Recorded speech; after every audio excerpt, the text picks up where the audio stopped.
नमस्कार। आज हम भारतीय अर्थव्यवस्था के एक बेहद बेहद महत्वपूर्ण चैप्टर में गहराई से उतर रहे हैं। Chapter 9, industrial sector and liberalization. ये संजीव वर्मा की किताब का वो हिस्सा है जो यूपीएससी जीएस पेपर 3 के लिहाज से आप जानते हैं कितना जरूरी है। बिल्कुल। और आज हम कोशिश करेंगे कि इसे शुरू से आखिर तक पूरी डिटेल में समझें।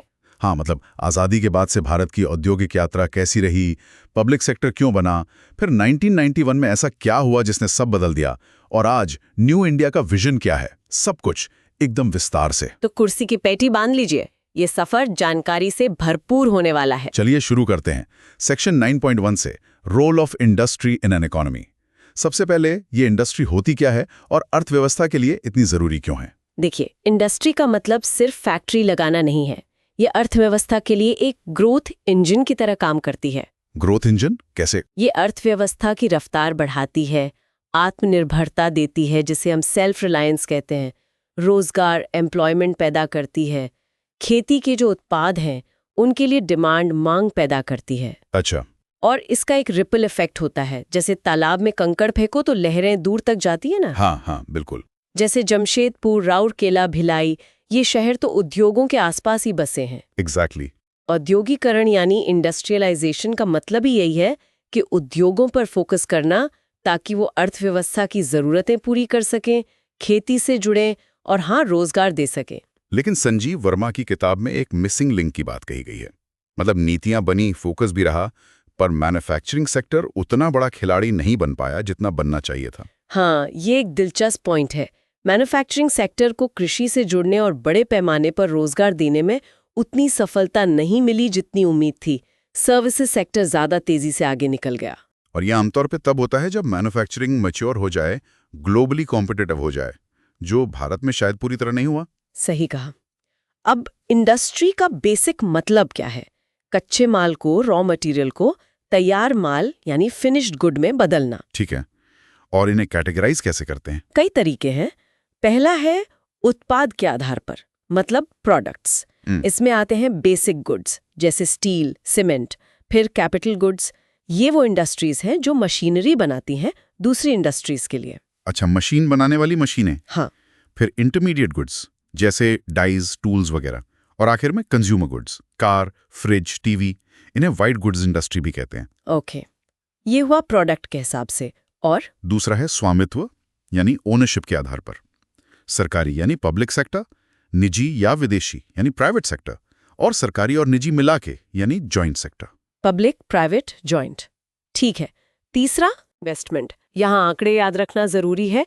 लार्ज इंडस्ट्री मतलब 10 करोड़ रुपए से ज्यादा का निवेश। 10 करोड़ से ज्यादा, ओके। मीडियम इंडस्ट्री मतलब 1 करोड़ से 10 करोड़ के बीच। 1 से 10 करोड़, ठीक है। स्मॉल इंडस्ट्री हुई 10 लाख से 1 करोड़ तक। 10 लाख से 1 करोड़।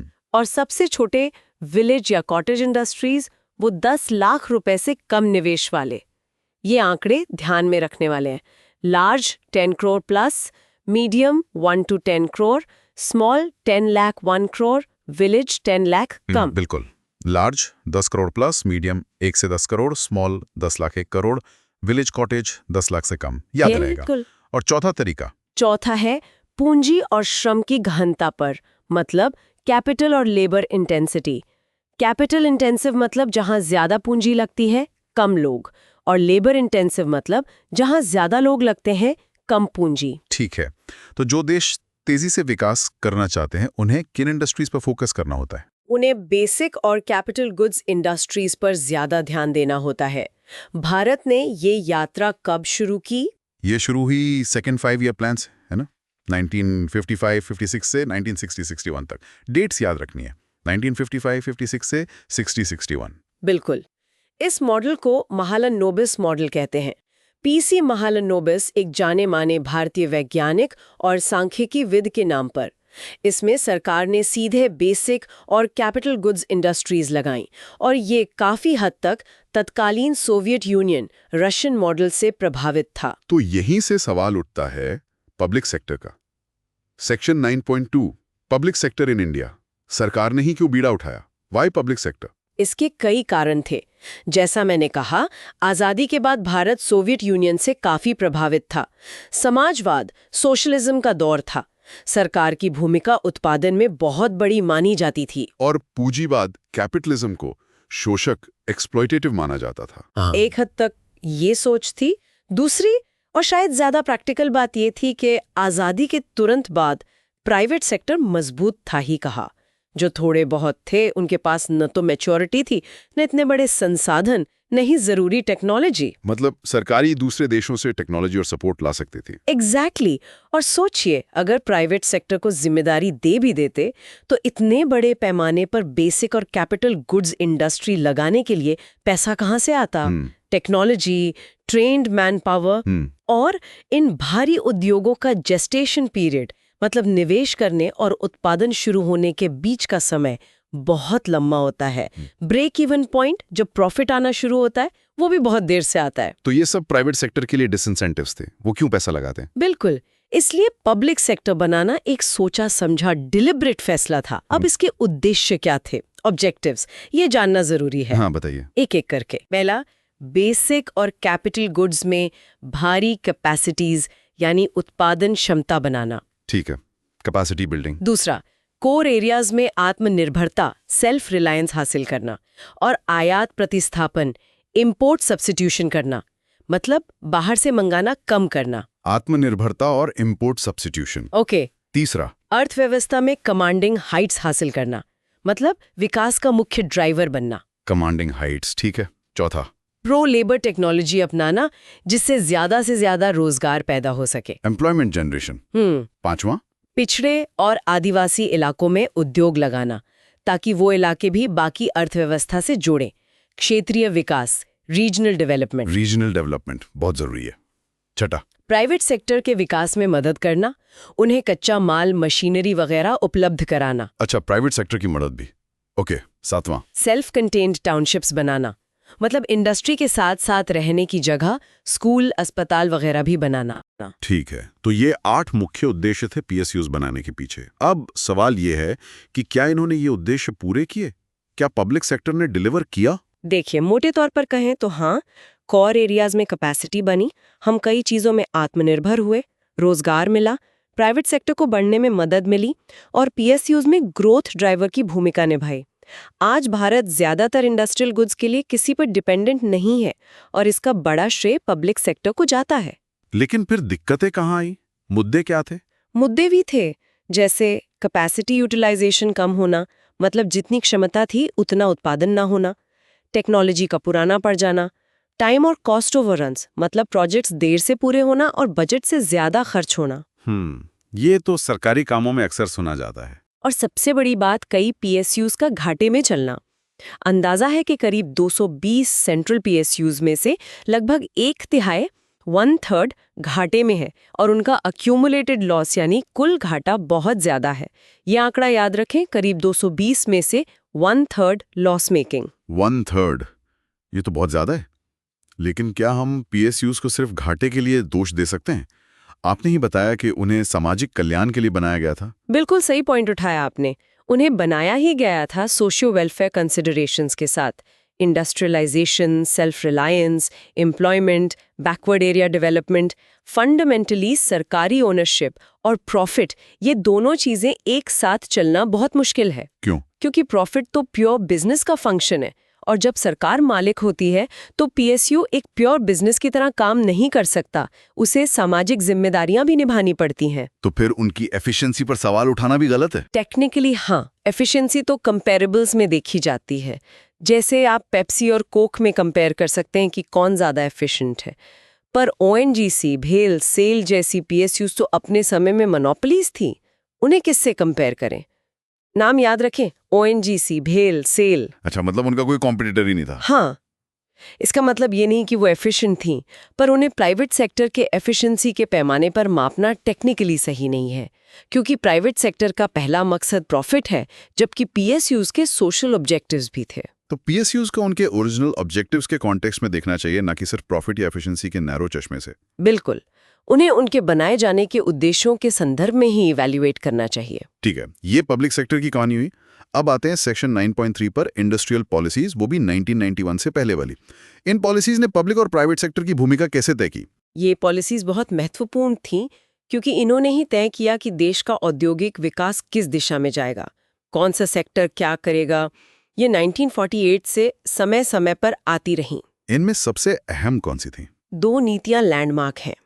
एक 1956 की इंडस्ट्रियल पॉलिसी, जिसने पब्लिक सेक्टर का चरित्र और दबदबा तय किया, और दूसरी 1991 की पॉलिसी, जिसने आर्थिक सुधारों, इकोनॉमिक रिफॉर्म्स की शुरुआत की। तो 1991 से पहले की पॉलिसीज के मुख्य फीचर्स क्या थे? संक्षेप में बताएं। हाँ, संक्षेप में देखें तो पहला, ये सेक्टर हाईली रेगुलेटेड था। बहुत ज़्यादा नौकरशाही नियंत्रण, ब्यूरोक्रेटिक कंट्रोल्स थे। हर काम के लिए लाइसेंस लेना ज़रूरी था, इसी को लाइसेंस राज कहते हैं। और कंपल्सरी रजिस्ट्रेशन भी था। लाइसेंस राज सुना तो बहुत है। और दूसरा, 1956 की पॉलिसी ने 18 क्षेत्र, याद रखिए 18 एरियाज, एक्सक्लूसिवली पब्लिक सेक्टर के लिए रिजर्व कर दिए थे। मतलब उनमें सिर्फ सरकार ही काम कर सकती थी। 18 एरियाज, बाप रे। क्षेत्रों में पीएसयू खोल सकती थी। अच्छा, तीसरा पॉइंट? मोस्ट क्रिटिकल एरियाज जैसे oil, power, heavy equipments, telecom, ये सब पीएसयू के ही डोमेन में थे। प्राइवेट सेक्टर की एंट्री नहीं थी इनमें। चौथा? जो बड़ी प्राइवेट कंपनियां थीं, उन्हें monopolies and restrictive trade practices act यानी MRTP एक्ट के तहत रेगुलेट किया जाता था। ये MRTP कंपनीज कहलाती थीं। MRTP companies. और जो विदेशी कंपनियां थीं, उन्हें फॉरेन एक्सचेंज रेगुलेशन एक्ट फेरा के तहत कंट्रोल करते थे। वो फेरा कंपनीज कहलाती थीं। MRTP और फेरा कंपनीज। ओके, पांचवा? सरकार की सोच ये थी कि अगर कोई कंपनी बहुत बड़ी हो जाती है तो वो मोनोपोलिस्टिक और एक्सप्लॉयटेटिव हो सकती है। मतलब एकाधिकार जमा सकती है और शोषण कर सकती है। इसलिए लाइसेंस मिलने के बाद भी अगर कंपनी को अपनी कैपेसिटी बढ़ानी है या डाइवर्सिफिकेशन करना है, मतलब नए प्रोडक्ट्स बनाने हैं, तो उसके लिए भी अलग से सरकारी मंजूरी लेनी पड़ती थी। सोचिए, हर कदम पर मंजूरी। छठा पॉइंट? इन पुरानी नीतियों ने राष्ट्रीयकरण, नेशनलाइजेशन का रास्ता भी खोला। मतलब सरकार ने प्राइवेट सेक्टर की कंपनियों को टेक ओवर कर लिया, अपने कब्जे में ले लिया। नेशनलाइजेशन जैसे बैंकों का हुआ था। हाँ, कोल माइनिंग, बैंकिंग, इंश्योरेंस, यहाँ तक कि कई टेक्सटाइल मिल्स को भी जो बीमार थीं, उन्हें रोजगार बचाने के नाम पर नेशनलाइज कर दिया गया। सातवां? प्राइस रेगुलेशन था।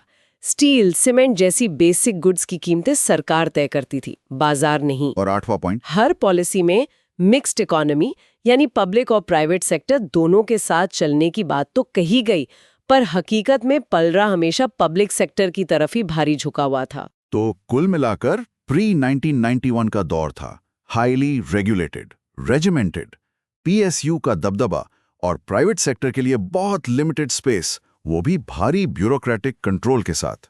बिल्कुल सही सारांश है। और फिर आया 1991, सेक्शन 9.4, न्यू इकोनॉमिक पॉलिसी 1991, जिसे लिबरलाइजेशन भी कहते हैं। इसे भारत में इकोनॉमिक रिफॉर्म्स की शुरुआत माना जाता है। इसे न्यू इंडस्ट्रियल पॉलिसी या न्यू इकोनॉमिक पॉलिसी NEP भी कहते हैं। लाइसेंस परमिट राज का अंत, ब्यूरोक्रेटिक कंट्रोल का खात्मा, अ मैसिव शिफ्ट। ये क्या था? ये वाकई भारतीय अर्थव्यवस्था के इतिहास में एक वाटरशेड मोमेंट था। 1991 की नीति ने पिछले 40 सालों से चली आ रही सोच और व्यवस्था को काफी हद तक बदल दिया। इसका मकसद क्या था? क्यों लाई गई ये पॉलिसी? इसके कई मकसद थे। पहला, व्यापार करने की ज्यादा आजादी देना, मतलब सरकारी नियंत्रण से बाहर निकालना। दूसरा, पब्लिक सेक्टर की भूमिका को कम करना। तीसरा, जो क्षेत्र पब्लिक सेक्टर के लिए आरक्षित थे उन्हें खोलना, डी-रिजर्विंग। हाँ। चौथा, प्राइवेट सेक्टर की भूमिका बढ़ाना। पांचवां, MRTP और फेरा जैसे एक्ट्स को खत्म करना या बदलना। छठा, कीमतों को बाजार पर छोड़ना, मार्केट डिटरमिन्ड प्राइसेस होने देना। सातवां, ज्यादा कंपटीशन लाना और सबके लिए एक लेवल प्लेइंग फील्ड बनाना।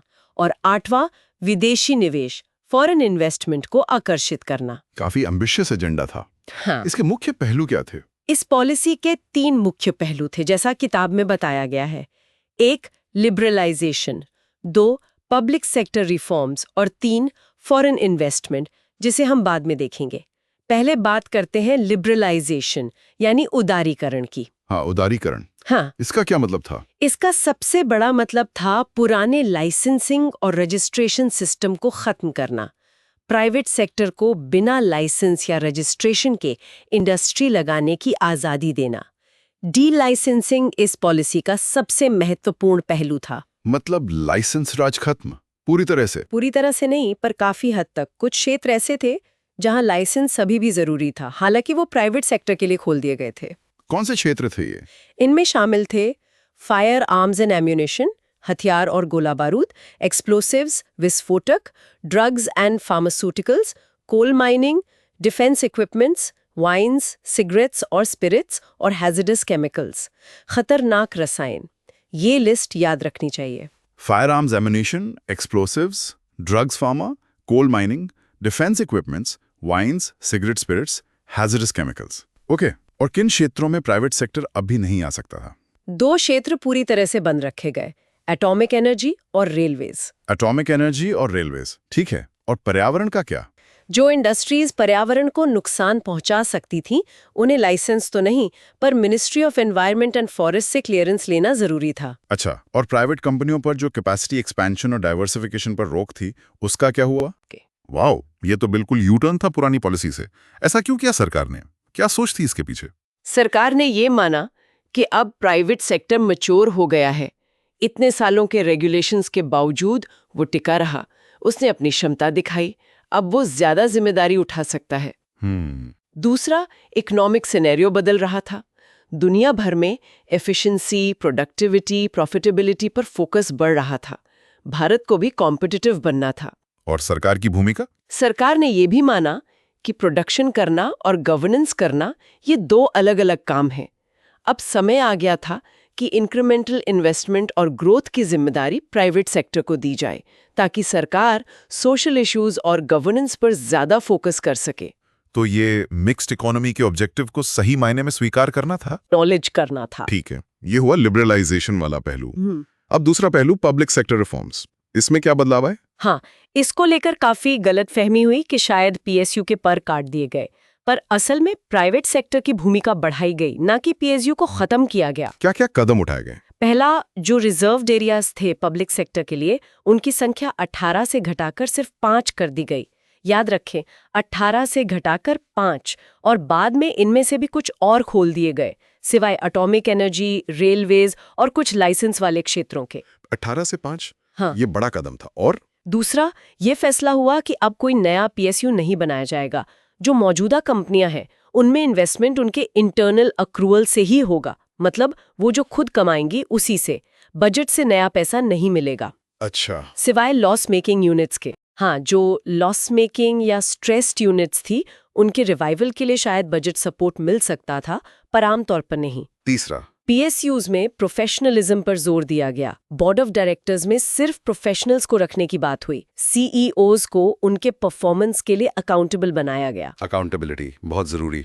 चौथा, जो पीएसयूज अच्छा परफॉर्म कर रहे थे, उन्हें ज्यादा ऑटोनॉमी यानी स्वायत्ता दी गई। पहले ये मेमोरेंडम ऑफ अंडरस्टैंडिंग एमओयू के जरिए किया गया, एमओयू, और बाद में महारत्ना, नवरत्ना, मिनी रत्ना स्टेटस देकर उन्हें ज्यादा फाइनेंशियल और ऑपरेशनल आजादी दी गई, ताकि वो खुद इन्वेस्टमेंट डिसीजंस ले सकें। हाँ, ये महारत्ना, नवरत्ना, मिनी रत्ना स्टेटस तो काफी सुने हैं। पांचवां, पॉलिसी ने कहा कि अब और नेशनलाइजेशन नहीं होगा जब तक कि कोई असाधारण परिस्थितियां न हो। नो मोर नेशनलाइजेशन। और छठा, और शायद सबसे ज्यादा चर्चा में रहने वाला कदम, पहली बार डिसइन्वेस्टमेंट और प्राइवेटाइजेशन की बात खुलकर की गई। आ गया बड़ा मुद्दा, डिसइन्वेस्टमेंट एंड प्राइवेटाइजेशन। ये इन्वेस्टमेंट का उल्टा है ना? हाँ बिल्कुल। पीएसयू बनाने के लिए सरकार ने पैसा लगाया था, इन्वेस्ट किया था, उनके शेयर खरीदे थे। डिसइन्वेस्टमेंट या प्राइवेटाइजेशन का मतलब है सरकार द्वारा पीएसयू के अपने खरीदे हुए शेयर बेचना। शेयर तो स्टॉक मार्केट में ट्रेड होते हैं। हाँ, और उनकी कीमत बायर और सेलर तय करते हैं। शेयर प्रीमियम पर भी बिक सकता है, यानी ओरिजिनल कीमत से ज्यादा, या डिस्काउंट पर भी, ओरिजिनल कीमत से कम। लेकिन इन दोनों में फर्क क्या है, डिसइन्वेस्टमेंट और प्राइवेटाइजेशन? ये समझना बहुत जरूरी है। बिल्कुल। फर्क समझने के लिए पहले ये समझना होगा कि किसी कंपनी का ओनरशिप यानी मालिकाना हक किसके पास होता है। जिसके पास मेजॉरिटी शेयर्स हो 51%। हाँ, आमतौर पर जिसके पास 51% या उससे ज्यादा शेयर्स होते हैं, मैनेजमेंट कंट्रोल उसी का होता है। या फिर जिसे 51% शेयर होल्डर्स का सपोर्ट हासिल हो, जैसे लोकसभा में सरकार बनती है ना बहुमत से, कुछ वैसा ही। अच्छा, एनालॉजी समझ आई। तो आप बताइए डिसइन्वेस्टमेंट क्या है? डिसइन्वेस्टमेंट में सरकार पीएसयू के अपने कुछ शेयर्स अक्सर अच्छे प्रीमियम पर जनता को या इंस्टीट्यूशनल इन्वेस्टर्स को बेचती है, लेकिन ओनरशिप यानी कम से कम 51% शेयर अपने पास ही रखती है।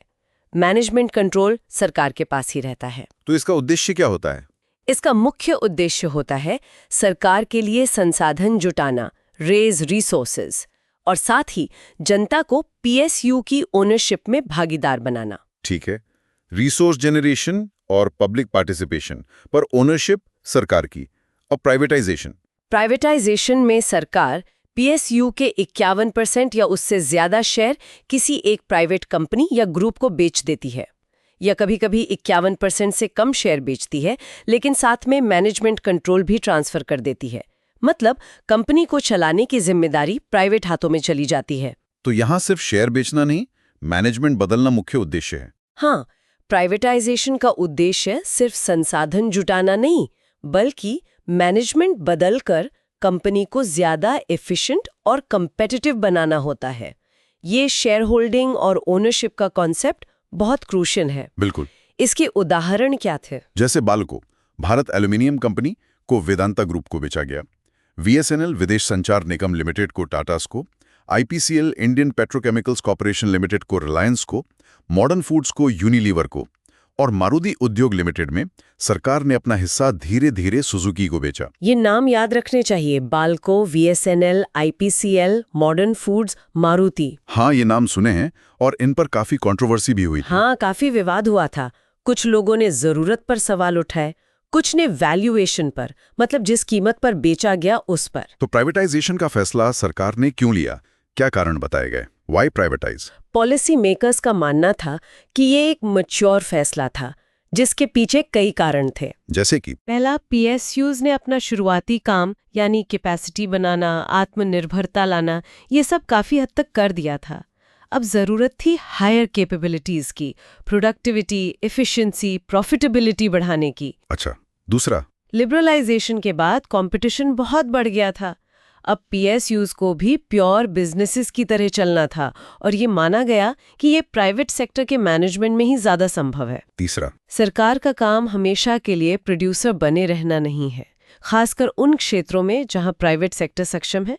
हाँ, वेलफेयर या नेशनल इंटरेस्ट के क्षेत्रों की बात अलग है। चौथा कारण, सरकार ने प्राइवेट सेक्टर की मैच्योरिटी और एबिलिटी को पहचाना कि वो अब ये जिम्मेदारी संभाल सकता है। पांचवा, सरकार की असली और बड़ी जिम्मेदारियां गवर्नेंस और वेलफेयर हैं, पीएसयूज चलाना नहीं, स्पेशली जब प्राइवेट सेक्टर वो काम कर सकता है। लेकिन जो पीएसयू प्रॉफिट कमा रहे थे, उन्हें क्यों प्राइवेटाइज किया गया? ये सवाल तो उठा था। हाँ, ये बहुत बड़ा सवाल था। इसका जवाब ये दिया गया कि सवाल सिर्फ आज के प्रॉफिट का नहीं है, बल्कि भविष्य में जब कंपटीशन और बढ़ेगा तब प्रॉफिटेबल बने रहने का है। क्या सरकारी मैनेजमेंट उस इंटेंस कंपटीशन में टिक पाएगा? पॉइंट तो है। तो तर्क ये था कि प्राइवेटाइजेशन आज के लिए नहीं, बल्कि पीएसयू के बेहतर भविष्य के लिए जरूरी है। और क्या कारण थे? एक और कारण था डिसीजन मेकिंग का। बिजनेस में क्विक डिसीजंस लेने पड़ते हैं। फैसला सही हो या गलत हो वो बात की बात है, पर फैसला जल्दी होना चाहिए। पीएसयू स्ट्रक्चर में सरकारी प्रक्रियाओं के कारण डिसीजन मेकिंग अक्सर स्लो होती है। हाँ, ये तो है। और आखिरी तर्क था कि पीएसयू को किसी ऐसे विजनरी के हाथ में देना जो बिजनेस को समझता हो और उससे एक ग्लोबल कंपनी बनाने का विजन रखता हो। ठीक है, ये तो हुए प्राइवेटाइजेशन के पक्ष में तर्क। लेकिन इसका विरोध भी तो हुआ था, ऑपोजिशन टू प्राइवेटाइजेशन।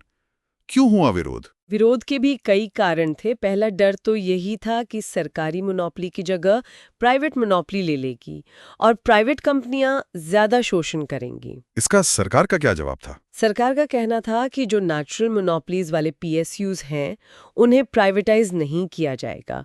सिर्फ उन्हीं को किया जाएगा जहां कंपटीशन संभव है या लाया जा सकता है। दूसरा डर?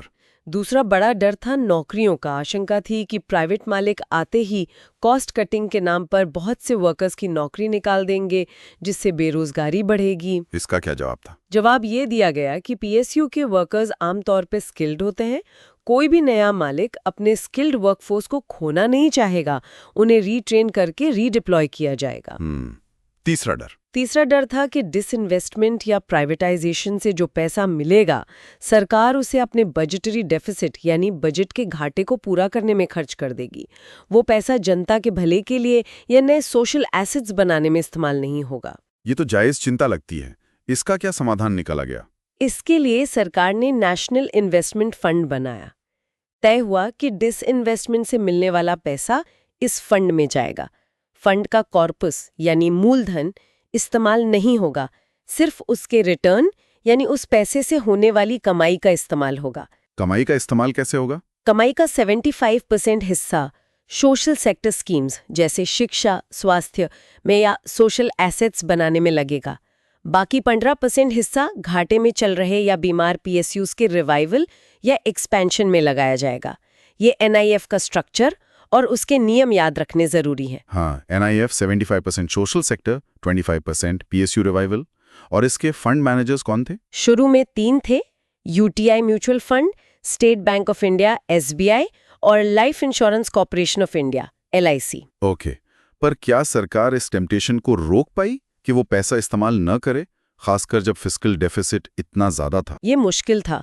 हाई फिस्कल डेफिसिट के दबाव में कई बार एफआईआई के नियमों में बदलाव भी किए गए ताकि पैसे का इस्तेमाल घाटा कम करने में किया जा सके। तो विरोध के चलते प्राइवेटाइजेशन धीमा पड़ गया? हाँ, प्राइवेटाइजेशन की जरूरत महसूस करने के बावजूद सरकार ने राजनीतिक सहमति कंसेंसस बनाने को प्राथमिकता दी और इसे काफी हद तक रोक दिया। इसकी आलोचना भी हुई कि इकोनॉमिक रिफॉर्म्स की रफ्तार धीमी हो गई। ये काफी पॉलिटिकली सेंसिटिव मुद्दा बन गया था। सही बात है। अच्छा, प्राइवेटाइजेशन के अलावा भी तो सुधारों की जरूरत थी, जैसा किताब कहती है, बियॉन्ड प्राइवेटाइजेशन। बिल्कुल, प्राइवेटाइजेशन ही एकमात्र रिफॉर्म नहीं था, और भी बहुत सी चीजें थी जिन्हें ठीक करने की जरूरत थी, जिन्हें सॉफ्टवेयर रिफॉर्म्स या थाउजेंड्स ऑफ स्मॉलर रिफॉर्म्स कहा जा सकता है। जैसे लिबरलाइजेशन के बाद भी ब्यूरोक्रेटिक हर्डल्स कम नहीं हुए थे। वर्ल्ड बैंक की ease of doing business ranking में भारत की हालत काफी खराब थी। उस समय शायद 134वीं रैंक थी 183 देशों में, जबकि सिंगापुर नंबर 1 पर था। रैंक का अंदाजा याद रखें, 134, बहुत खराब। कहा जाने लगा कि लाइसेंस राज की जगह इंस्पेक्टर राज आ गया है। मतलब लाइसेंस तो हट गया, पर अब तरह तरह के इंस्पेक्टर आ गए चेकिंग के लिए। इंस्पेक्टर राज? हाँ, एक अनुमान था कि भारत में एक फैक्ट्री को औसतन 30 इंस्पेक्टरों से डील करना पड़ता है, जबकि चीन में शायद 2-3 से। बिजली कनेक्शन लेना, पोल्यूशन सर्टिफिकेट लेना, ये सब बहुत मुश्किल था। एक्साइज ड्यूटी कलेक्शन का तरीका बहुत कम्बसम था। ब्यूरोक्रेटिक इंटरफेस बहुत ज्यादा था। मतलब असल फोकस इन चीजों को ठीक करने पर होना चाहिए था। हाँ, कई एक्सपर्ट्स का मानना था कि असली सुधार यहाँ करने की जरूरत थी। ठीक है, अब आते हैं सेक्शन 9.5 पर, role of public sector in future. NEP 1991 के बाद ये गलतफहमी हुई कि शायद पीएसयू अब खत्म हो जाएंगे, पर ऐसा नहीं है। उनकी भूमिका बदल रही है। कैसे? हाँ, पीएसयू खत्म नहीं हो रहे, उनकी भूमिका रीडिफाइन हो रही है। कुछ मुख्य बदलाव जो देखे जा रहे हैं या अपेक्षित हैं। पहला, वेलफेयर ओरिएंटेशन से कमर्शियल और प्रॉफिट फोकस की तरफ शिफ्ट, जहां तक संभव हो। वेलफेयर से प्रॉफिट। दूसरा, प्रोडक्शन ओरिएंटेड होने के बजाय प्रोडक्टिविटी ओरिएंटेड बनना। मतलब सिर्फ उत्पादन नहीं, कुशलतापूर्वक उत्पादन करना। प्रोडक्शन से प्रोडक्टिविटी। तीसरा, ज्यादा प्रोफेशनलिज्म और ऑटोनॉमी। उम्मीद है कि और पीएसयूज को महारत्ना, नवरत्ना जैसे स्टेटस मिलेंगे, जिससे उन्हें ज्यादा आजादी मिले। प्रोफेशनलिज्म और ऑटोनॉमी। चौथा, कंसोलिडेशन और मर्जर्स, जैसे ऑयल कंपनीज में हुआ, बैंकों में हो रहा है। छोटी कंपनियों को मिलाकर बड़ी कंपनी बनाना, ताकि स्केल बढ़े, वो ग्लोबल लेवल पर कम्पीट कर सकें। कंसोलिडेशन। पांचवा, ओवरसीज एक्विजिशंस करके ग्लोबल प्लेयर्स बनना। भारतीय पीएसयूज विदेश में कंपनियां खरीदें, ग्लोबल बनना। छठा, प्राइवेट सेक्टर के साथ जॉइंट वेंचर्स करना, मिलके प्रोजेक्ट्स करना। Joint ventures. सातवां, सीईओ की नियुक्ति मेरिट और कॉम्पिटेंस के आधार पर हो, चाहे वो सरकारी अधिकारी हो या बाहर से कोई एक्सपर्ट। Merit based appointment. आठवां, प्राइवेट सेक्टर के साथ लेवल प्लेइंग फील्ड पर काम करना, हेल्दी कंपटीशन करना। Level playing field. 9वां, धीरे धीरे मोनोपोली स्टेटस खत्म होगा, ज्यादातर क्षेत्रों में कंपटीशन आएगा। मोनोपोली खत्म। 10वां, जो लॉस मेकिंग यूनिट्स है उनका रिवाइवल करने की कोशिश होगी, शायद बाद में प्राइवेटाइजेशन की शर्त के साथ। रिवाइवल। और सबसे बड़ा चैलेंज, सबसे बड़ा चैलेंज यही है कि पीएसयूज बदलते माहौल में कॉम्पिटिटिव, प्रोडक्टिव और एफिशिएंट बने रहें और भविष्य में प्रॉफिटेबल रहें। ये आसान नहीं होगा। बिल्कुल। तो ये हुई पीएसयूज की बदलती भूमिका। अब आगे बढ़ते हैं एक और महत्वपूर्ण पॉलिसी की तरफ। Section 9.6 national manufacturing policy 2011। ये क्यों लाई गई? ये पॉलिसी मैन्युफैक्चरिंग सेक्टर में एक बड़ा बदलाव लाने के इरादे से 2011 में लाई गई। भारत में मैन्युफैक्चरिंग का प्रदर्शन उम्मीद के मुताबिक नहीं रहा था, खासकर रोजगार पैदा करने में। इसके उद्देश्य क्या थे? टारगेट्स क्या थे? इसके मुख्य उद्देश्य थे 15 साल की अवधि के लिए। पहला, मैन्युफैक्चरिंग सेक्टर की ग्रोथ रेट को 12-14% प्रति वर्ष तक ले जाना। 12 से 14% ग्रोथ, ये तो काफी महत्वाकांक्षी है। हाँ। दूसरा, जीडीपी में मैन्युफैक्चरिंग का हिस्सा जो उस समय करीब 15-16% था, उसे 2025 तक बढ़ाकर 25% करना। ये आंकड़े याद रखें, 12-14% ग्रोथ, 25% जीडीपी शेयर 2025 तक। जीडीपी का 25% हिस्सा मैन्युफैक्चरिंग से। ओके। तीसरा, 2025 तक 100 मिलियन यानी 10 करोड़ नई नौकरियां बनाना। 100 मिलियन जॉब्स, खासकर ग्रामीण इलाकों से आने वाले माइग्रेंट्स और शहरी गरीबों के लिए स्किल्स डेवलप करके, मतलब इंक्लूसिव ग्रोथ। 10 करोड़ नौकरियां मैन्युफैक्चरिंग से, ये बहुत बड़ा लक्ष्य था। चौथा, डोमेस्टिक वैल्यू एडिशन बढ़ाना, मतलब देश के अंदर ही उत्पाद में ज्यादा वैल्यू जोड़ना। Value addition. पांचवां, ग्लोबल कॉम्पिटिटिवनेस बढ़ाना, भारतीय उत्पाद दुनिया में मुकाबला कर सकें। कॉम्पिटिटिवनेस। और छठा, सस्टेनेबिलिटी सुनिश्चित करना, मतलब पर्यावरण का ध्यान रखते हुए विकास करना। सस्टेनेबिलिटी। और इसका सिद्धांत क्या था? प्रिंसिपल था राज्यों के साथ पार्टनरशिप, केंद्र और राज्य मिलकर काम करेंगे। ठीक है। तो इन लक्ष्यों को हासिल करने के लिए मुख्य साधन क्या थे? की इंस्ट्रूमेंट्स। सबसे प्रमुख साधन था national investment and manufacturing zones, यानी NIMZs बनाने का प्रस्ताव। NIMZs ये क्या है? ये विशाल ग्रीनफील्ड इंडस्ट्रियल टाउनशिप्स होंगी। ग्रीनफील्ड मतलब बिल्कुल नई जगह पर विकसित की जाएंगी। इनमें वर्ल्ड क्लास इंफ्रास्ट्रक्चर होगा, प्रॉपर जोनिंग होगी, मतलब कहाँ इंडस्ट्री लगेगी, कहाँ रिहायशी इलाका होगा, क्लीन और एनर्जी एफिशिएंट टेक्नोलॉजी का इस्तेमाल होगा और अच्छा सोशल इंफ्रास्ट्रक्चर, स्कूल, अस्पताल आदि भी होगा। मतलब पूरे के पूरे नए औद्योगिक शहर बसाना। इनका साइज कितना बड़ा होगा? न्यूनतम क्षेत्र 5000 हेक्टेयर रखा गया था। साइज याद रखें, मिनिमम 5000 हेक्टेयर्स, और इसमें कम से कम 30% एरिया प्रोसेसिंग एरिया होगा, जहां फैक्ट्रियां लगेंगी। 5000 हेक्टेयर, काफी बड़ा। इसमें केंद्र और राज्य सरकार की भूमिका क्या होगी? केंद्र सरकार की भूमिका होगी मास्टर प्लानिंग करना, बाहरी इंफ्रास्ट्रक्चर जैसे rail, road, port, airport, telecom connectivity देना, और इंस्टीट्यूशनल इंफ्रास्ट्रक्चर जैसे प्रोडक्टिविटी बढ़ाने, स्किल्स डेवलप करने, इन्वेस्टमेंट प्रमोशन के लिए संस्थान बनाना। और राज्य सरकार? राज्य सरकार की भूमिका होगी जमीन पहचानना और उपलब्ध कराना, पानी और बिजली का इंतजाम करना, जोन के अंदर का इंफ्रास्ट्रक्चर विकसित करने में मदद करना, एनवायरमेंटल स्टडीज कराना, और अगर लोगों को हटाना पड़े तो उनके पुनर्वास, रिहैबिलिटेशन एंड रीसेटलमेंट RNR का खर्च उठाना। जमीन अधिग्रहण में भी राज्यों की भूमिका होगी। ये PPP मॉडल पर आधारित होंगे? हाँ, पब्लिक प्राइवेट पार्टनरशिप मॉडल का इस्तेमाल किया जाएगा। निम्स को सेल्फ गवर्निंग ऑटोनॉमस बॉडीज की तरह चलाने का विचार था, शायद संविधान के आर्टिकल 243 QC के तहत, जो इंडस्ट्रियल टाउनशिप की बात करता है। आर्टिकल 243 QC नोट करने लायक है। इनका मैनेजमेंट कौन देखेगा? इसके लिए एक स्पेशल पर्पस व्हीकल SPV बनाने की बात थी, जिसमें सरकारी अधिकारी और बाहरी एक्सपर्ट शामिल होंगे। फंडिंग कहाँ से आएगी? केंद्र सरकार से वायबिलिटी गैप फंडिंग मिल सकती है। मतलब अगर प्रोजेक्ट आर्थिक रूप से पूरी तरह वायबल न हो तो सरकार कुछ मदद करेगी। बाकी पैसा SPV या PPP पार्टनर को लगाना होगा जोन का इंफ्रास्ट्रक्चर बनाने के लिए। और निम्स में लगने वाली यूनिट्स को सरकारी खरीद में प्राथमिकता देने की भी बात थी। अच्छा, इस पॉलिसी के और क्या पहलू थे? किन सेक्टर्स पर फोकस था? पॉलिसी में कई पहलू थे। फोकस सेक्टर्स की बात करें तो उन पर ध्यान था जिनमें रोजगार ज्यादा मिलता था, जैसे textiles, leather, James and jewellery, food processing. Employment वाले सेक्टर्स और कैपिटल गुड्स इंडस्ट्रीज पर भी फोकस था, जैसे machine tools, heavy electrical equipment. Strategic sectors जैसे एरोस्पेस, डिफेंस, सोलर एनर्जी, जिनमें भारत का कॉम्पिटिटिव एडवांटेज है, जैसे ऑटोमोबाइल्स, फार्मास्यूटिकल्स। और हाँ, small and medium enterprises, SMEs और पीएसयूज पर भी ध्यान देने की बात थी। ये उदाहरण ध्यान में रखने चाहिए। कहाँ-कहाँ निम्स बनाने की योजना थी? कुछ NIMS Delhi Mumbai industrial corridor DMIC के साथ प्रस्तावित थे, जैसे गुजरात में अहमदाबाद धोलेरा, महाराष्ट्र में शेंद्रा बिटकिन, हरियाणा में मानेसर बवाल।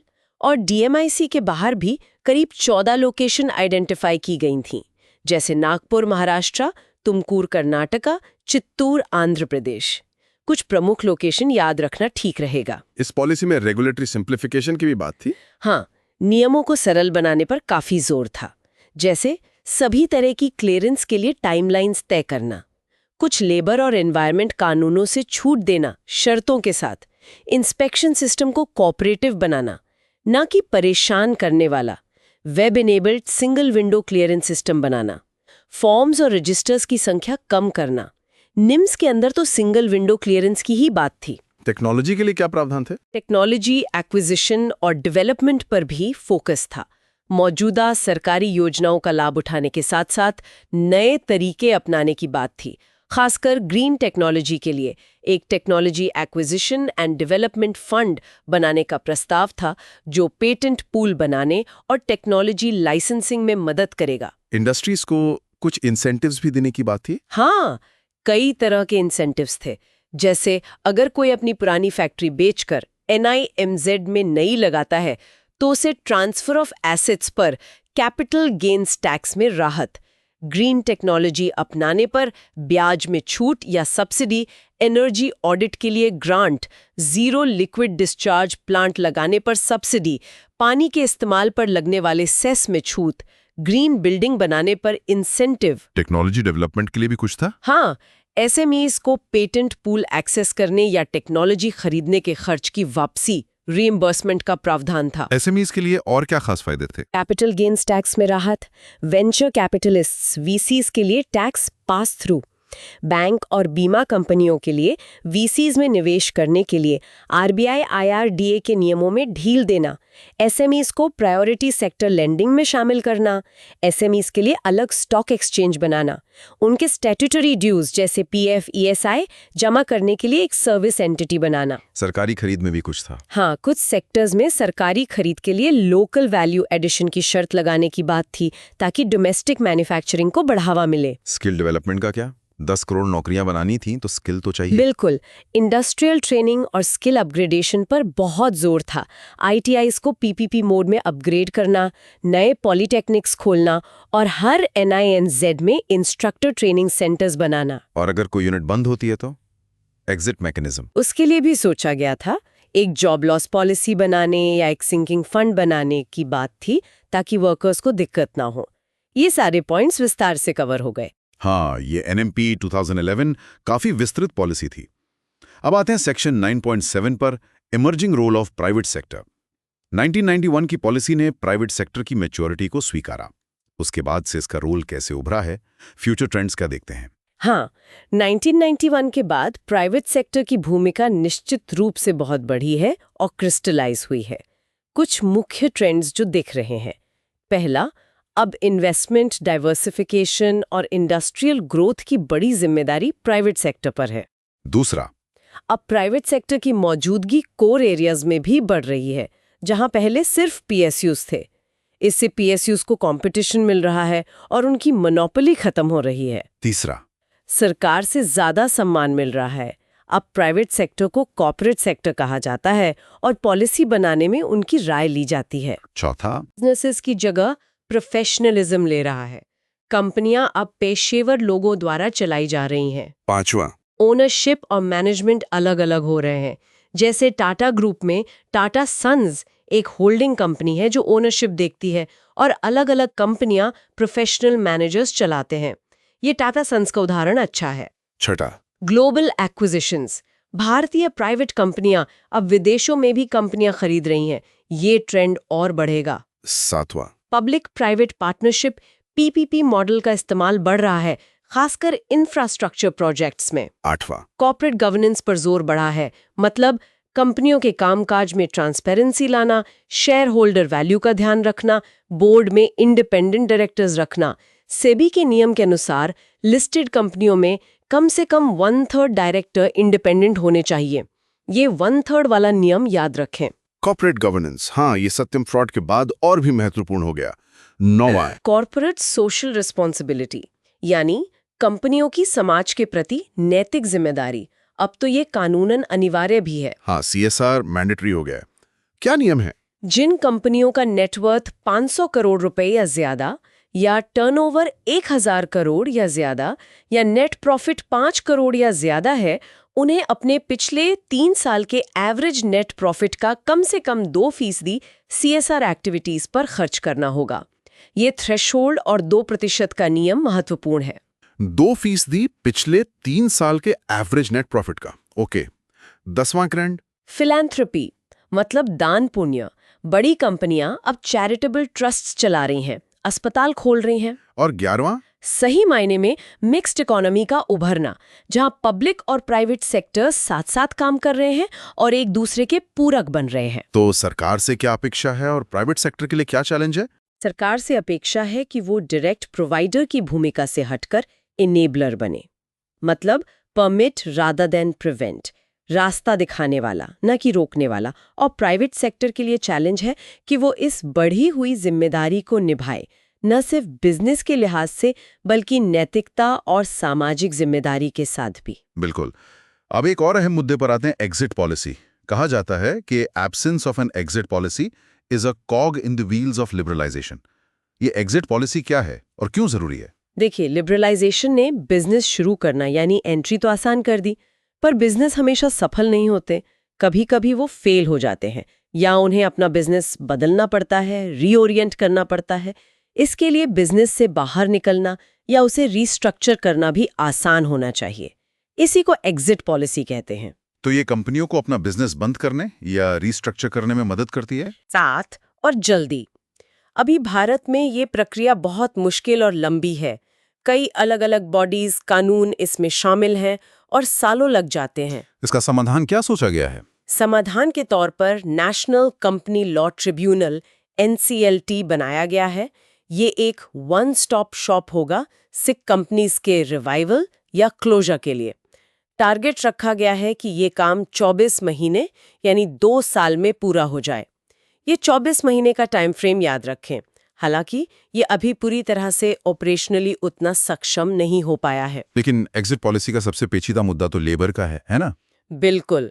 एग्जिट पॉलिसी का एक मतलब ये भी है कि मैनेजमेंट को लेबर इश्यूज में ज्यादा फ्रीडम मिले, जिसमें जरूरत पड़ने पर वर्कर्स को निकालने की आजादी भी शामिल है। और मौजूदा श्रम कानून, जो ज्यादातर 1920-30 के बने हुए हैं, वो वर्कर्स को काफी प्रोटेक्ट करते हैं, खासकर ऑर्गेनाइज सेक्टर में।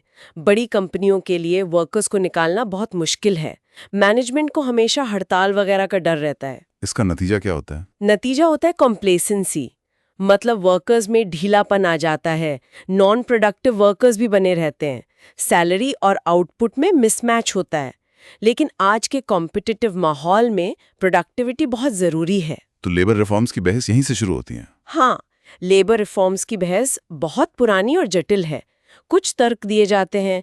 पहला, ये कानून देश के सिर्फ 6-8% ऑर्गेनाइज सेक्टर वर्कर्स को ही प्रोटेक्ट करते हैं। 90% से ज्यादा अनऑर्गेनाइज सेक्टर के वर्कर्स तो इनके दायरे से बाहर हैं। तो सवाल उठता है कि प्रोटेक्शन किसे ज्यादा चाहिए? पॉइंट तो वैलिड है। दूसरा, आज के जमाने में स्किल्ड मैन पावर की कमी है। कंपनियां खुद ही अपने स्किल्ड वर्कर्स को रिटेन करना चाहती हैं। कोई भी कंपनी किसी विलिंग और स्किल्ड वर्कर को बेवजह क्यों निकालना चाहेगी? तीसरा, ये कानून बहुत पुराने हो चुके हैं। इनमें वर्कमैन, वेजेस जैसी परिभाषाएं बहुत कंफ्यूजिंग है। अलग अलग एक्ट्स में विरोधाभास है। चौथा, इन सख्त कानूनों ने कंपनियों को ऑटोमेशन की तरफ धकेला है। ये विडंबना है कि लेबर सरप्लस देश में कंपनियां मशीनें लगा रही हैं क्योंकि लेबर को मैनेज करना मुश्किल है। तो जरूरत किस चीज की है? जरूरत है लेबर मैनेजमेंट पार्टनरशिप की, भरोसे की, कानूनों को आज के हिसाब से बदलने की। पर ये रिफॉर्म इतना मुश्किल क्यों है? मुश्किल इसलिए है क्योंकि ये पॉलिटिकली बहुत सेंसिटिव मुद्दा है। ट्रेड यूनियनों का विरोध और पॉलिटिकल फॉलआउट का डर रहता है। चीन की तरह यहाँ कानून थोपे नहीं जा सकते, सहमति बनानी पड़ती है। तो शुरुआत कैसे हो? शुरुआत हो सकती है मौजूदा कानूनों का रिव्यू करके, उनमें जो ड्यूप्लिकेशन और एम्बिग्विटी है उसे हटाकर, यूनिफॉर्म डेफिनेशंस लाकर, फिर राजनीतिक दलों और ट्रेड यूनियनों से बातचीत करके कंसेंसस बनाकर। ये शायद सबसे मुश्किल रिफॉर्म है, इसमें बहुत केयरफुल स्टेप्स लेने की ज़रूरत है, पर इसके बिना लिबरलाइजेशन का पूरा फ़ायदा मिलना मुश्किल है। बिल्कुल, बहुत ही जटिल मुद्दा है। चलिए अब आगे बढ़ते हैं। सेक्शन 9.8 पर ease of doing business in India, सरकार ने व्यापार सुगमता बढ़ाने के लिए क्या कदम उठाए हैं? हाँ, पिछले कुछ सालों में सरकार ने ईज ऑफ डूइंग बिजनेस सुधारने पर काफी फोकस किया है और वर्ल्ड बैंक की रैंकिंग में सुधार भी हुआ है। कुछ मुख्य कदम जो उठाए गए हैं, बताइए। पहला, इंडस्ट्रियल लाइसेंस IL और इंडस्ट्रियल एंटरप्रेन्योर मेमोरेंडम IEM के लिए अप्लाई करने की प्रक्रिया ऑनलाइन कर दी गई है, ई-बिस पोर्टल पर 24/7 उपलब्ध। ऑनलाइन, ठीक है। दूसरा, करीब 20 सरकारी सेवाओं को ई-बिस पोर्टल से इंटीग्रेट कर दिया गया है ताकि सिंगल विंडो क्लियरेंस की तरफ बढ़ा जा सके। Single window, okay. तीसरा, एक्सपोर्ट और इंपोर्ट के लिए जरूरी डॉक्यूमेंट्स की संख्या घटाकर सिर्फ 3 कर दी गई है, DGFT द्वारा। डॉक्यूमेंट्स कम। चौथा, कंपनी शुरू करने की प्रक्रिया को आसान बनाने के लिए एक इंटीग्रेटेड इनकॉर्पोरेशन प्रोसेस लाया गया, फॉर्म INC 29 के जरिए। Form INC 29 integrated process. पांचवा, कंपनीज एक्ट में संशोधन करके मिनिमम पेड अप कैपिटल की जरूरत और कॉमन सील की अनिवार्यता को हटा दिया गया। छठा, IL और IEM के फॉर्म्स को सिंप्लीफाई किया गया है। Form simple. सातवां, डिफेंस सेक्टर में लाइसेंसिंग के नियमों में छूट दी गई है, जैसे पार्ट्स कंपोनेंट्स को लाइसेंस से बाहर रखा गया है, डुअल यूज आइटम्स को क्लैरिफाई किया गया है। आठवां, मिनिस्ट्री ऑफ होम अफेयर्स से मिलने वाली सिक्योरिटी क्लियरेंस का टाइम घटाकर 12 हफ्ते करने का लक्ष्य रखा गया है। 12 हफ्ते MHA क्लियरेंस। नवा, इन्वेस्टर्स की मदद के लिए एक इन्वेस्टर फैसिलिटेशन सेल बनाया गया है, इन्वेस्ट इंडिया के तहत। 10वां, एनवायरनमेंट और फॉरेस्ट क्लियरेंसेस की प्रक्रिया ऑनलाइन कर दी गई है। 11वां, EPFO और ESIC का रजिस्ट्रेशन ऑटोमेटेड कर दिया गया है, ESIC नंबर रियल टाइम में मिल जाता है। 12वां, लेबर लॉज के कंप्लायंस के लिए एक यूनिफाइड लेबर पोर्टल, श्रम सुविधा पोर्टल बनाया गया है, जहां लेबर आइडेंटिफिकेशन नंबर लिन मिलता है, इंस्पेक्शन रिपोर्ट ऑनलाइन आती है और रिटर्न्स भी ऑनलाइन भरे जा सकते हैं। 13वां, राज्यों के बीच कंपटीशन बढ़ाने के लिए उनकी business reforms action plan BRAP के आधार पर रैंकिंग की जाती है। ये DIPP अब DPIIT, वर्ल्ड बैंक और KMPG मिलकर करते हैं 98 पॉइंट्स के एक्शन प्लान पर। ये 98 पॉइंट एक्शन प्लान महत्वपूर्ण है। अच्छा, तो राज्यों की रैंकिंग भी होती है। ये काफी सारे कदम हैं।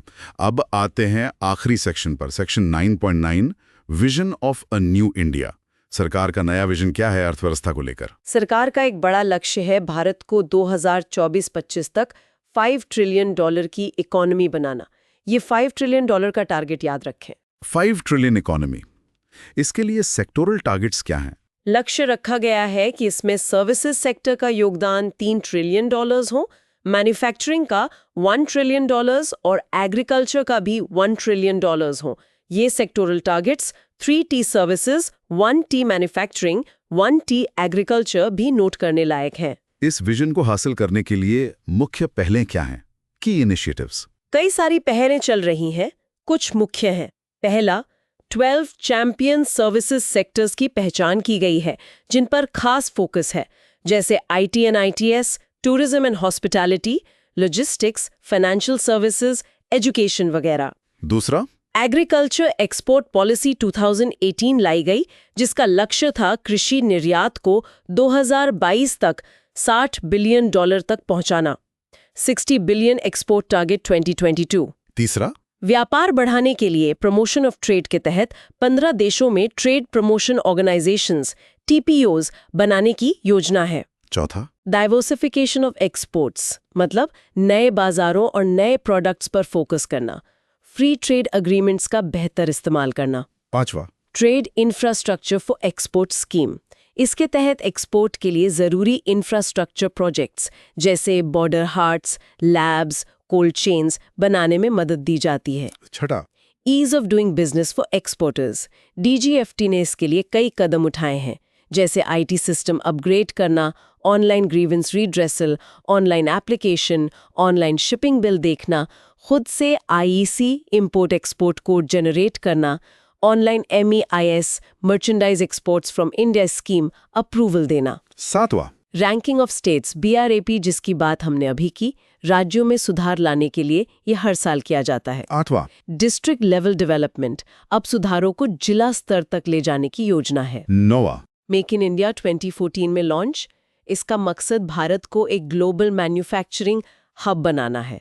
इसके 4 पिलर्स बताए गए थे: new processes, new infrastructure, new sectors, new mindset. 10वां, स्टार्टअप इंडिया, देश में स्टार्टअप्स के लिए एक मजबूत इकोसिस्टम बनाना। 11वां, MSME सपोर्ट कैंपेन, MSMEs को credit, market access, technology upgradation और ईज ऑफ डूइंग बिजनेस में मदद करना। 12वां, मल्टी मॉडल लॉजिस्टिक्स पार्क्स बनाना ताकि देश में लॉजिस्टिक्स कॉस्ट कम हो सके। 13वां, SEZ पॉलिसी रिव्यू करना ताकि वो WTO के नियमों के अनुरूप हो और SEZs में खाली पड़ी जमीन का इस्तेमाल हो सके। 14वां, इंडस्ट्रियल कॉरिडोर्स बनाना, ये वर्ल्ड क्लास इंफ्रास्ट्रक्चर वाले गलियारे होंगे जिनके आसपास स्मार्ट शहर विकसित किए जाएंगे, जैसे DMIC, Amritsar Kolkata AICIC, Chennai Bengaluru CBIC, Bengaluru Mumbai BMEC, east coast economic corridor ECC। इन कॉरिडोर के नाम पता होने चाहिए। 15वां, Indian footwear, leather and accessories development programme IFLDP, ये खासकर लेदर और फुटवेयर सेक्टर में रोजगार बढ़ाने के लिए है। 2017-20 के लिए 2600 करोड़ रुपए का पैकेज दिया गया था। 2600 करोड़ पैकेज 2017-20। 16वां, north east industrial development scheme NEIDS, north east में उद्योगों को बढ़ावा देने के लिए ये 5 साल की स्कीम 2017 में शुरू हुई थी। 17वां, इसी तरह की industrial development scheme Himalayan states, Uttarakhand और हिमाचल प्रदेश के लिए भी है। 18वां, जियोग्राफिकल इंडिकेशंस GI को बढ़ावा देना, इसके लिए GI का नया लोगो और टैगलाइन भी लॉन्च किया गया है। हाल में कई प्रोडक्ट्स को GI टैग मिला है, जैसे बांग्लार्स रसगुल्ला, महाराष्ट्र का अल्फोंसो आम। कुछ हालिया GI उदाहरण याद रखना अच्छा है। हाँ, ये कुछ मुख्य पहले हैं जो न्यू इंडिया के विजन को साकार करने में मदद करेंगी। वाह! तो ये था हमारा चैप्टर 9 का बहुत ही विस्तृत विश्लेषण, आज़ादी से लेकर आज तक की औद्योगिक यात्रा, पब्लिक सेक्टर, 1991 के सुधार, नीतियां और भविष्य का विजन। जबरदस्त। हाँ, काफी लंबा और गहरा चैप्टर है ये। तो दोस्तों, इस लंबे सफर के बाद मुख्य बातें क्या रहीं? लेट्स समराइज क्विकली, एक तरह से ऑडियो बुलेट पॉइंट्स। जरूर। पहली बात, अर्थव्यवस्था के विकास, रोजगार और आत्मनिर्भरता के लिए उद्योग बहुत महत्वपूर्ण है। हालांकि भारत में मैन्युफैक्चरिंग की तुलना में सेवा क्षेत्र ज्यादा तेजी से बढ़ा। दूसरी, आजादी के बाद सार्वजनिक क्षेत्र PSUs ने देश में मुख्य औद्योगिक क्षमता बनाने में महत्वपूर्ण भूमिका निभाई और उनके उद्देश्य सिर्फ लाभ कमाना नहीं थे, बल्कि सामाजिक आर्थिक लक्ष्य भी थे। तीसरी, 1991 से पहले की नीतियां अत्यधिक विनियमित थी, जिसे लाइसेंस राज कहा गया, और ये PSUs के पक्ष में झुकी हुई थी। चौथी, 1991 की नई आर्थिक नीति NEP, उदारीकरण, डी लाइसेंसिंग, निजीकरण, PSU प्रबंधन का हस्तांतरण और वैश्वीकरण लेकर आई, जिसने सार्वजनिक और निजी क्षेत्रों की भूमिकाओं को फिर से परिभाषित किया। पांचवी, निजीकरण का उद्देश्य दक्षता और प्रतिस्पर्धात्मकता बढ़ाना था, लेकिन एकाधिकार, नौकरियों के जाने और डिसइन्वेस्टमेंट से मिले धन के उपयोग को लेकर इसका काफी विरोध भी हुआ। छठी, PSUs की भविष्य की भूमिका बदल रही है। उन्हें ज्यादा कमर्शियल, कम्पिटिटिव और प्रोफेशनल बनना होगा। इसमें कंसोलिडेशन, मर्जर्स और जॉइंट वेंचर्स भी शामिल हो सकते हैं। सातवीं, राष्ट्रीय विनिर्माण नीति 2011 का लक्ष्य NIMZs और अन्य उपायों के माध्यम से GDP में मैन्युफैक्चरिंग का हिस्सा 25% तक और रोजगार सृजन 100 मिलियन को महत्वपूर्ण रूप से बढ़ावा देना है। 8वीं, निजी क्षेत्र की भूमिका काफी बढ़ गई है, जिसमें प्रोफेशनलिज्म, कॉर्पोरेट गवर्नेंस और CSR कॉर्पोरेट सोशल रिस्पॉन्सिबिलिटी पर जोर दिया जा रहा है। 9वीं, कुछ योजनाएं जैसे make in India, startup India, ties, industrial corridors आदि औद्योगिक विकास को बढ़ावा देने और 5 ट्रिलियन इकोनॉमी विजन को प्राप्त करने का लक्ष्य रखते हैं। और 10वीं, श्रम सुधार, लेबर रिफॉर्म्स और एक प्रभावी निकासी नीति एग्जिट पॉलिसी अभी भी जटिल चुनौतियां बनी हुई हैं, जिनके समाधान के बिना उदारीकरण का पूरा लाभ मिलना मुश्किल है। बिल्कुल सही सारांश। सो ये था हमारा चैप्टर 9 का ultra detailed breakdown. UPSC mains GS paper 3 के लिए ये कितना जरूरी है ये आप समझ ही गए होंगे। हाँ, इसमें बहुत सारे कॉन्सेप्ट्स, पॉलिसीज और हिस्टोरिकल कॉन्टेक्स्ट है जो परीक्षा के लिए महत्वपूर्ण है। मेरा सुझाव है इसे दोबारा सुनें, अपने नोट्स बनाएं ताकि सारी न्यूआंसेस, सारी बारीकियां आपकी पकड़ में आ जाएं। भारत की औद्योगिक यात्रा को समझना सिर्फ एग्जाम के लिए नहीं बल्कि एक जागरूक नागरिक बनने के लिए भी जरूरी है। बिल्कुल, ये समझना कि हमारी अर्थव्यवस्था यहाँ तक कैसे पहुंची, ये जानना बहुत जरूरी है। हाँ, remember the potential is immense. आप कर सकते हैं। हाँ, बिल्कुल। अगर आपको ये डिटेल डिस्कशन पसंद आया तो सुन लो UPSC YouTube चैनल को लाइक करें, इसे अपने दोस्तों के साथ शेयर करें जो तैयारी कर रहे हैं, अपने डाउट्स या फीडबैक कमेंट्स में ज़रूर लिखें और हाँ, सब्सक्राइब करना मत भूलना। वो जो बेल आइकॉन है उसे भी दबा दीजिए ताकि हमारी अगली डीप डाइव आप मिस ना करें। आपके सवालों का हमें इंतजार रहेगा। मिलते हैं अगले विश्लेषण में। धन्यवाद। धन्यवाद।